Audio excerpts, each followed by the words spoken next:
Sky Space, the Royal Tantra on the Great Perfection of Bodhicitta.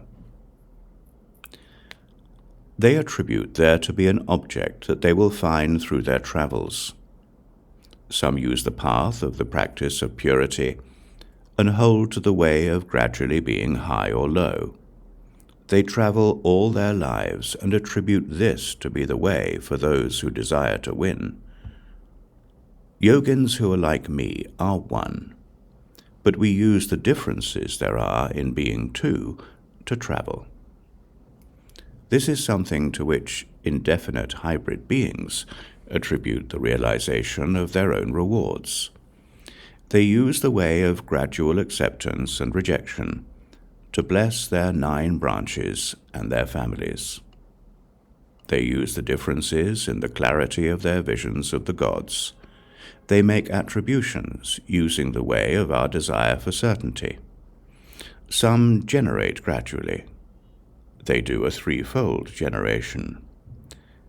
They use the samadhi of magnificent lust, and for their lifetimes in the mandala of a deity, they purify their own spirits, and they make an attribution that this is a success.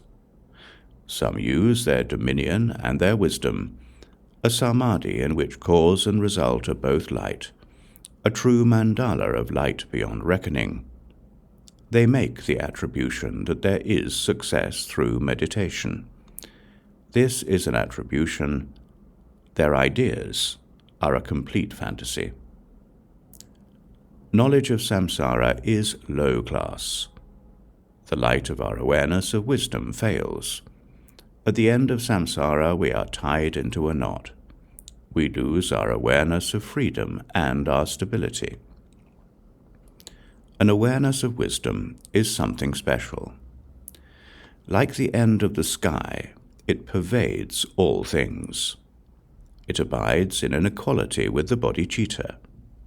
Awareness that is equal to the sky spins in space. Pervasive clarity is the infinite light of our awareness. Awareness that is secret holds a treasure. All things are doors for self-luminous awareness. It is inconceivable. It is the dominion of the Dharma. We do not contemplate. We are not mindful. We do not move. Non-dual wisdom is the dominion of the Dharma. A sky vajra is not a contrivance.